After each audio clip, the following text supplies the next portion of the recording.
Converse.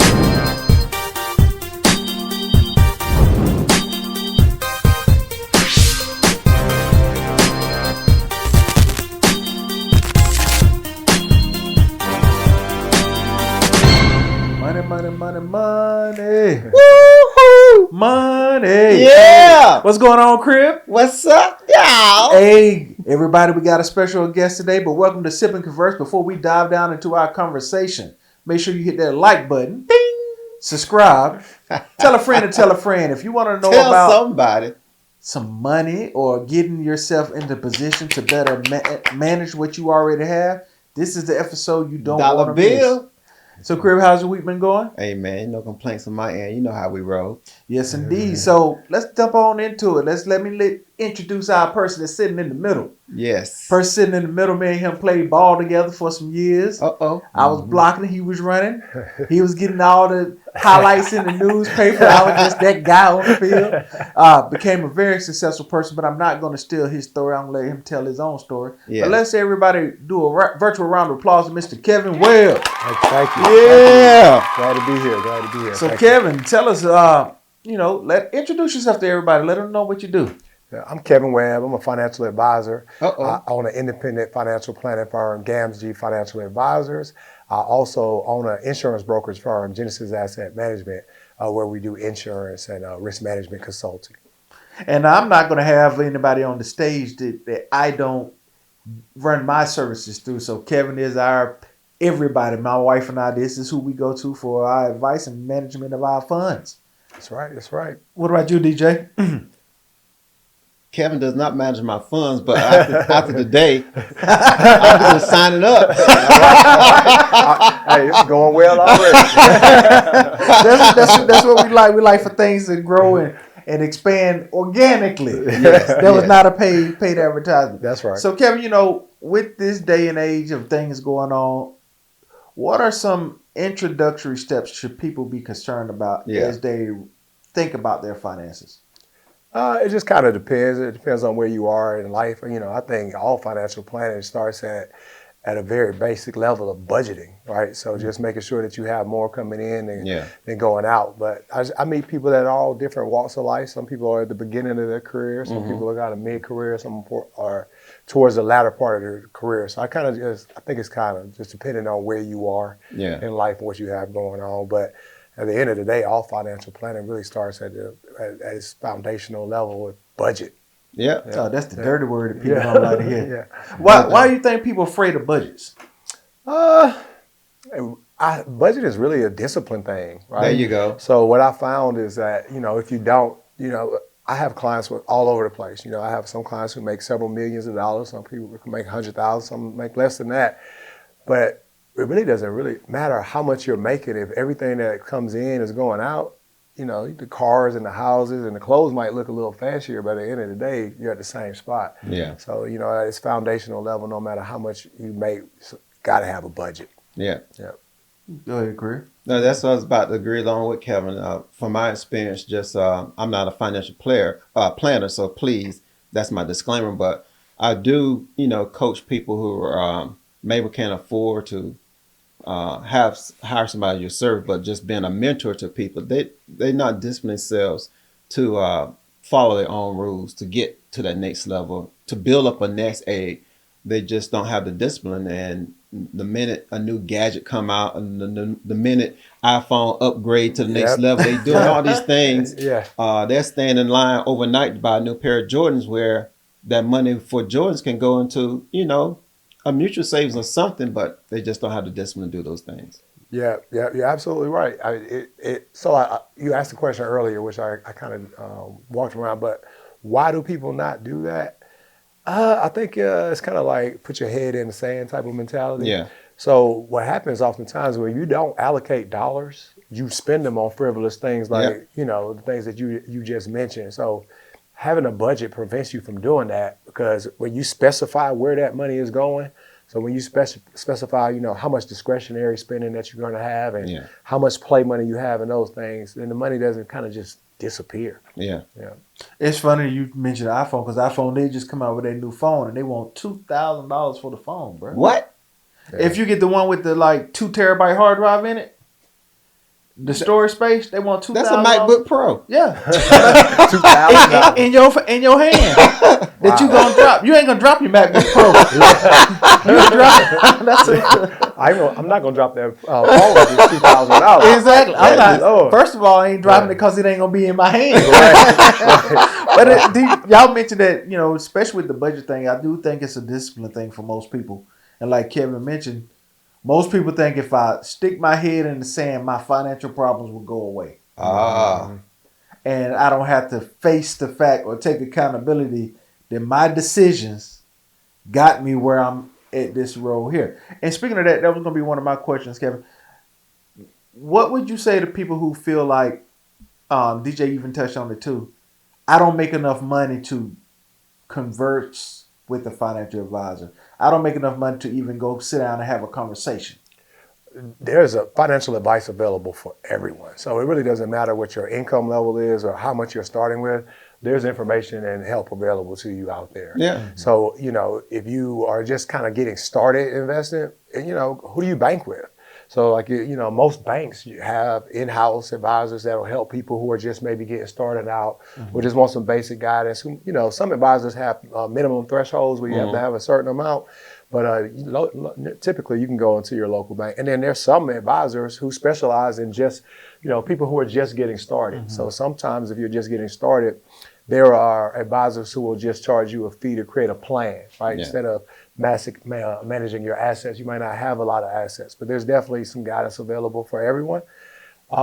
Oftentimes, if you have a 401k through your employer, you know, you have advice available through your employer. So usually there's a financial advisor that's assigned to that 401k plan.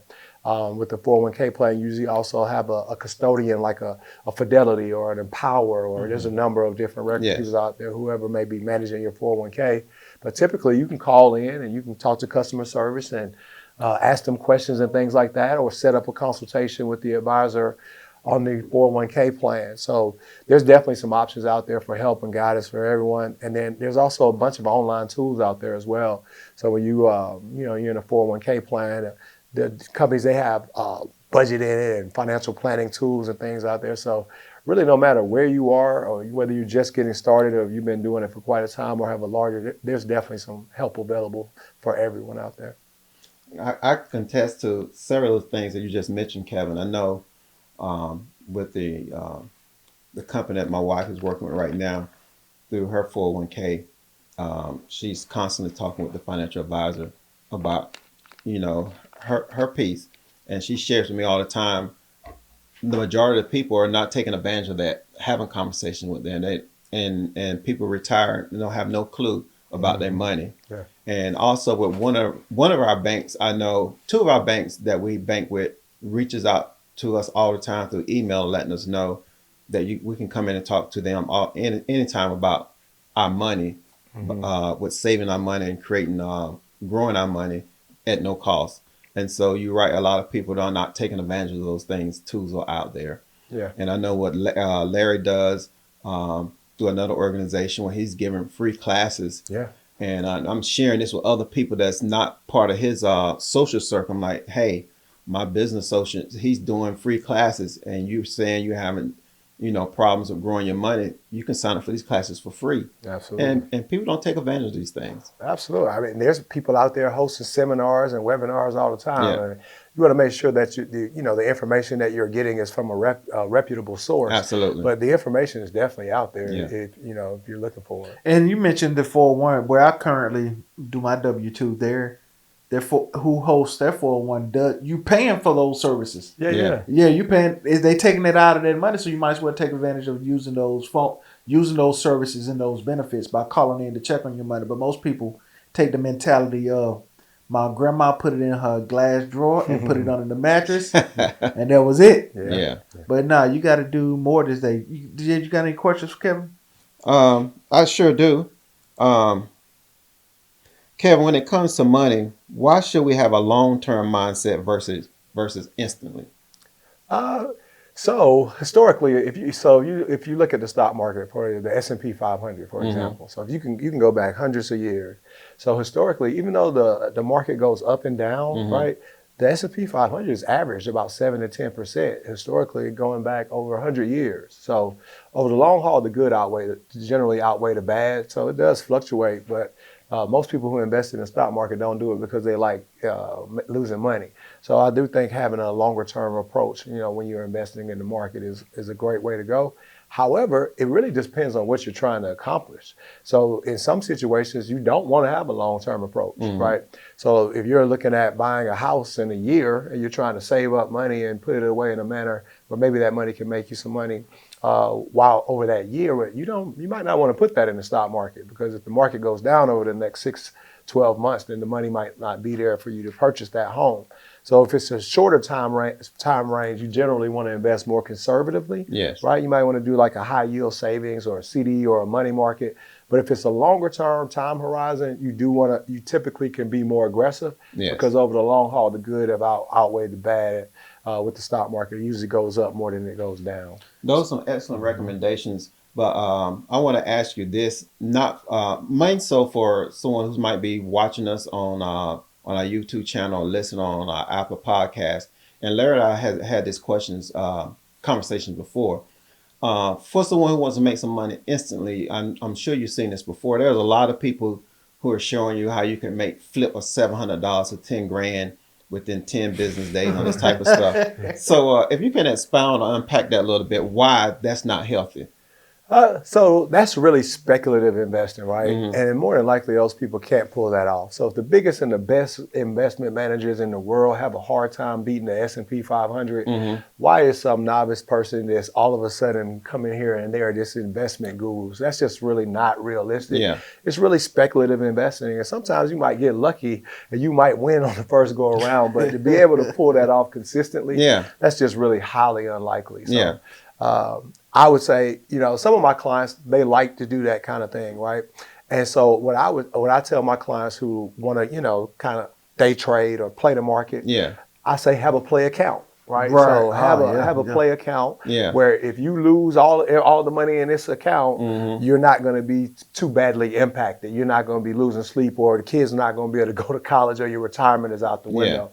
So I would say, if you want to invest in the market, dabble in trading and things like that, I would say have a play account or a speculative account where, if you lost that money, it's not going to be too much of an impact, on your lifestyle. And Kevin, that comes with what we discussed earlier about having that plan, because if you sit down and come up with the plan, now like your regular budget, you got an account, money that's dedicated for play. Yeah, absolutely. That's your play money. So like you stated, if you lose that play money, you ain't out there now having to sell the house, sell the car, because you done played around with life money. Absolutely, absolutely. But it do be funny, DJ. I see it a lot on Instagram and various places, people offering those things. But when you get down to the nitty gritty, they never show you a portfolio, but they show you a course that they want you to buy. Yeah. So how are they able to do what they just did? That might be the 30th time they don't try to take 7 to 10 grand. Yeah. But you paid for it because you bought the course. Yeah. Yeah, they're typically trying to sell you a course or get you to get some kind of monthly subscription or access. So generally, I ain't mad at the hustle. That works. Yeah. But when it comes to your real life finances, I think it's best to stick with qualified people. Yeah, I agree. To follow up through.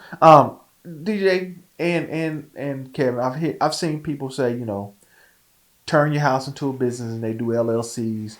What are your thoughts, Kevin, about having your kids working around the house and providing some type of income for them? Is that smart to do, or do we just do like we did? Go out here and cut grass, Daddy give you $10, $20 for cutting the grass, and that's your lunch money. How do we take advantage of that, teaching kids earlier about how money works? I think that's a great way to learn about money, right? So just the value of $1 and you going out here and working for it and earning it. I mean, those are some of the best life lessons that you could have. I mean, when I was growing up, I did everything from cut grass to wash cars and work at tree services and go out here and help my uncle, and he's building a house or a fence or roofing. So, those life lessons, and actually earning your money and learning to work for it, I think are great things. And then even like just going out here and just helping, just kind of teach those values like being a good steward and things like that. So I think actually going out and earning money and just having jobs and doing odds and ends at an early age make you appreciate and value a dollar. So I think those are good things. But I think what you were getting at is having your kids work in your business and earn an income for the potential tax benefits of doing that. So I would say that is a good idea. And you are maybe teaching your kids, maybe you want them to take over the family business one day so they're working in it. But the key there is just making sure that those kids are legitimately working in that business, right? So you got to legitimately be working in that business, and you got to be able to document that they're actually doing something. So in a situation like that, I think that's a great way to kind of, teach the family business to a child or get them earning an income instead of just, getting all the PS5 games and everything that they get without having to work for it. So I think that's great. And they dreaded Robux. Yeah. You and I got kids around the same age. Oh my goodness. Good. Adds up. I think kids working and learning how to earn a living at an early age, I think it's a great thing. But also just I think the best thing you can do for your kids from a financial education standpoint is share what you're doing. Right? Talk to your kids about money early and often, right? Like let them see, hey, you know what? I'm putting money into my 401k. Hey, I'm teaching these classes on financial literacy. Come watch me. I know you do that kind of thing, but hey, we have this much life insurance. If this happens, and this is why, this is what happens. So it's just kind of teaching them about money at an early age, teaching them about saving. If they are getting allowance or if they're earning money doing something, requiring them to save a portion of that money, or showing them how to pay themselves first, right? Yeah. So I think that the earlier you can start to implement those kind of things and just teach them about money, I think the better. But I think the best thing that you can possibly do with your kids is share with them what you're doing and what you have going on. They mimic what they see more so what they hear. So they see you doing it, that goes a long way. Yeah, we do that. We definitely do that with my daughter. Like she always asks for Robux on Friday. But in order to earn those Robux on Fridays, you got to have certain grades, certain behaviors, and she got her chore list that she does. So we make her decide, look, like for instance, she likes to eat breakfast at school. So here's $5. You can eat breakfast, you can buy a cookie, or you can buy ice cream. You ain't doing all three. Yeah. So she get to choose, and we put the money where she gets it out of her own little stash. Yeah. So the other day she got ready to get some money out. She was like, I think I'm just gonna skip cookies today. I was like, why is that? My pile is smaller. Hey, that's smart. But she's learning at an early age. Right. She's also having to make decisions. Like, you know what? I got $5. Like, do I want the ice cream? Right. Do I want the chocolate chip cookies? Right. Yeah. Or do I want both? But you're teaching her sacrifice, right? So, That's how my mom did me in high school. My allowance and my lunch money for high school was all in one. And some days I didn't eat lunch at school because that was it. So if I want to do something else, I had to choose. Yep. But those are all good things. Yeah. And we take those lessons with us. Larry and I, we share a neutral mentor, and he's almost 60 right now. But the age of 6, he received his first stock at the age of 6. 6 years old. 6 years old. Yep. And he and his wife now, money is not a thing for them. And I think Larry and I mentioned this in one of our previous podcasts.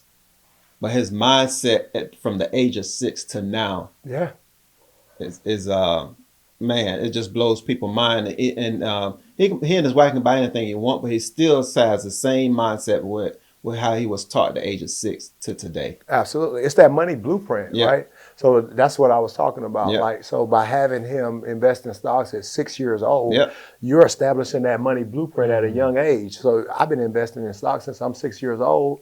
Now you're watching it. You understand that I own this company. You've been watching it go up and down.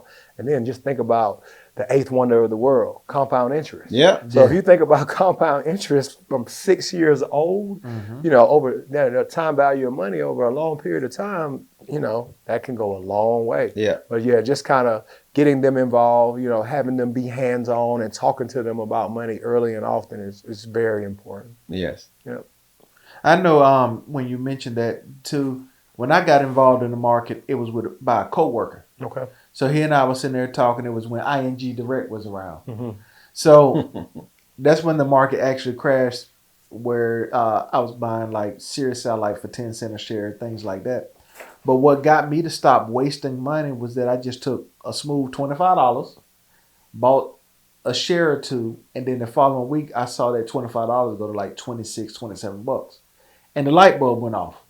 Instead of spending this money out here frivolously, Yeah. I just watched this $25 go from 25 to 27. Look at him with the big words. Look at him with the big words. Oh yeah, that's my big word.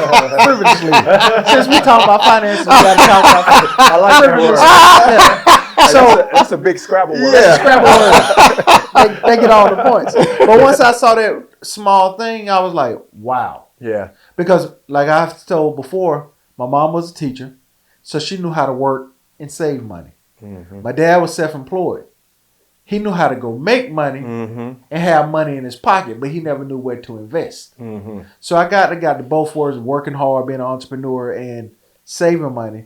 But at that time, neither one of my parents really knew how to make the money grow. Yeah. So when I saw that for the first time, I was like, this is something I should take just as serious as I was reading all the car magazines, at that time when we was in school, there was The Source. Yeah. Instead of just breaking my neck reading those, let me read something that could benefit me later on. And now, like you stated earlier in the conversation, the information is out there so readily available and easier to digest Yep. Yeah. than the books you probably had to go through. So leading to that, what would it take for a person to become a financial advisor? Like what certifications, education level, etc.? First and foremost, you got to have a license. So if you want to actually be able to give people financial advice, you have to have what's called a Series 65 or a Series 66 license, which makes you a registered investment advisor. Okay. So to be an advisor, you need to get a license. And then, so if you want to be a broker, if you want to trade, you need a Series 7. So first and foremost, you got to figure out, what am I trying to do? Do you want to trade stocks? Do you want to provide advice? And then you need to go out and get the proper license for that. So first thing you need to do is get licensed. The license is the gateway to entry. Typically, you need a sponsor. So you typically need a sponsor or someone or a company that's going to sponsor you to get that license. So you got to align yourself with the company that'll sponsor you to get the license. And then once you're licensed, you got to actually learn the business. So when they're getting the license, just kind of understanding the do's and the don'ts of the industry, what you can do, what you can't do, and regulatory requirements and things like that. Once you are licensed, now you got to go out here, and I wouldn't recommend most people start out as an independent advisor. So I would recommend you go out here and work with a reputable company. Why is that? Because it's a lot to learn. And to be able to go out there and just kind of figure that out on your own was really tough. So I actually started my career at Fidelity. Okay. So I worked at Fidelity Investments, and then I worked at Invesco, and then I worked at Nationwide. But I had been in the industry almost 20 years before I decided to go out on my own. So these companies, they have some really great training programs. Okay. So like, the programs and the training that you're going to get at these companies is just outstanding. And I believe, in my professional opinion, you should go do it corporately before you go out here and do it on your own. Okay. There are people out here who went out and just started out as an independent advisor, but I, just having worked in corporate America for quite a time, sometimes I definitely valued that experience. Gotcha. Going out there working, in a corporate environment and just kind of learning and all the tools and the resources and all the stuff that they have available. Okay. You fell right into what I was going to ask you. Like, I was going to ask you to tell your journey on how you ended up from where you got to, and you kind of touched on it just then. Yeah. But what's the most fulfilling thing you've received from being in your current position? Man, that's a great question. I can go in a lot of different directions on that. Whatever direction you want to go. I'll start out with, just this year alone, man, I've had 2 or 3 clients that have passed away, So when that father, who has a wife and child and that are depending on them, and they're no longer here anymore, now that income stops coming into the household, and not to mention, they're grieving, the loss of that family member, but knowing that we put together a financial plan where I can't bring back the husband, right? And but financially, he made sure you all are okay, right? So now that, there's life insurance in place and there's a financial plan in place where they're not going to lose their home and, end up bankrupt. So like those type of moments, when there's a loss, right? I mean, I've had a situation where we've put life insurance policies on children, right, where the parents are never expecting that they're going to cash out on that policy. They're trying to do cash value life insurance to, create generational wealth for their kids, but the child now has predeceased the parent. So situations like that where I can't bring that child back, but there is money here, so you don't have to go right back to work. You have time to grieve and, cover funeral expenses and all that. So those type of situations, but then also situations where, a person that came to you and they weren't in position to achieve their goals or retire, and then you put a plan in place and now they're retired and they're living those years and the plan is working and they are truly golden years. So just working with the client and actually, implementing a plan and just kind of being there to see that it actually has worked. So just kind of it's just the impact, right? So like you mentioned earlier that somebody else told you about investing, right? So there's all the clients that I help and those people who wouldn't have saved or, how I've changed their life. But think about all the other people that they're not going to go talk to about money and their experience. So really, for me, it's about legacy, right? And it's just that it's the impact that I'm having on these families of kids and children and generations and people that I'll never meet, but the information that I might have shared with you or someone else, and how it really just helps those families. It just really makes a difference on it. So those are the things that really make the most difference and have the biggest impact. Make it worthwhile. That's my why. That's awesome. That's big right there. That's the why. Yep. So I got one more question for you. If a person is looking to link up with a financial advisor, what are some interview questions that you would suggest are like must ask as you're going through that process of interviewing a financial advisor that may not be with your W-2, but outside like you? Absolutely. First thing you want to ask them is, are they a fiduciary? Right. So that's the word. Fiduciary. I know what that word means. So it's very important that they're a fiduciary, because if they're a fiduciary, that means they are required to do what's in the best interest of the client. That's right. So you want to first and foremost make sure that they're a fiduciary. You want to make sure that they actually have a license. So I see a lot of people today present themselves as a financial advisor and they don't have any securities or financial licenses at all. So I would ask them, are they a fiduciary? And I would ask them, what licenses do they actually hold? Do they have a Series 65, a Series 7, or what license do they have? So I would ask them how they're licensed. I will also ask them, are they independent advisors? So in my world, I would prefer an advisor that is not tied to a specific company, right? So we as an independent advisor, we don't work for the company, we work for the client. So we as an advisor identify the needs, the goals, and the challenges or concerns of the client, and then we have partners like your Fidelities and your Empowers and your Charles Schwab and your insurance company. So we go out and we find the right partner who offers the right product or specializes in the right area, whether it be life insurance or investment management or what have you. So I would also ask them, are they an independent advisor? Are they captive to where they're only working with one company? I think that's also important. Then I'll also ask them, how do they get paid? Right? So understanding how they get paid. Are they a fee-based advisor? Do they get paid commission? So I would also ask them how they get paid. And then a very important question I also ask them is, what is their process? So what is their process? So what does their financial planning process look like? And then what does your relationship look like? How often are we going to meet and things like that? So just kind of like, what is once you become a client, what does the interaction look like on an ongoing basis? And I would say, those that are listening, and we're going to get Kevin to definitely give you his information. Kevin and I have known each other since middle school. Yep. So even after all that relationship, when I went through the process of hiring Kevin as my financial advisor, I went through the steps, and it was real detailed. It won't no homeboy hookup. It won't no homeboy handling. Like, you got a homeboy that's going to come cut your grass. He just cut your grass and leave all the grass blowing everywhere. But when you hire a professional, they They sweep up, they blow up, they edge Yeah. and trim the yard. Exactly. I went through the full process where me and my wife had Zoom meetings scheduled Yep. that we met with Kevin on a regular basis as we went through our process. So what he just said and suggested for you to ask, those are the things that they do offer. Crib, you got anything? No, I'm just glad that we was able to get Kevin here today. He's very highly sought after professional, and we know that your schedule is very demanding. I'm just honored that you was able to come here on Sip and Converse and share what you have to share with not just with Larry and I, but also with our guests. The pleasure was all mine. I'm thankful to be here. So financial literacy is a passion for me. So people don't know what they don't know.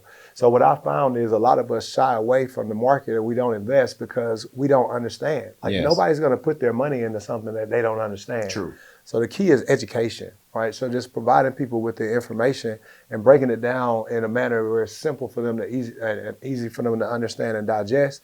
But I would say seek a professional. Like go out and find some help. You know, if you don't know where to go, ask your friends who they use, right? Yes. So most of my clients come to me by way of referral. But if you don't know what to do, ask some friends and family for guidance around that. Absolutely. Yep. So if the listening audience wanted to get to you or set up an appointment with you or find you, how do they get in contact with you? And we're definitely going to put it in the details of the video, but how do they get?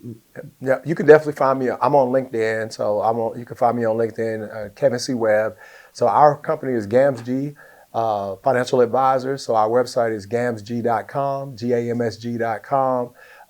So you can find me on the website, and then you can also reach me by email. So it's kwebb, KWEBB @gamsg.biz, and you can also reach me by telephone at 404-769-1401. And we're going to make sure we put all that in the description of the video. So if you were listening to while you were driving and didn't have a chance to get it, you will be able to get that information. Absolutely. And DJ, you got anything else? Man, hey, I'm good. I'm good. I'm ready to go in my bank account. I got $250 Cam in my savings. We're gonna make it work. We're gonna make it work. Can I go to the car lot today and get me a Dodge Charger fully loaded? I don't know if you're gonna be able to do that with $250. Okay. Well, Okay. Kev, we thank you for your time, and we thank you for all the listeners who tuned in. Yes. Make sure you like, share, subscribe, tell a friend to tell a friend, Tell somebody. and make sure that you reach out to Kevin so that you start your 2026 better than you started your 2025. Yes. Yeah. Thank you, And guys. with that, we're done. All right. Peace. Let's sip and converse. Let's sip and converse. Let's talk about it. Sip and converse.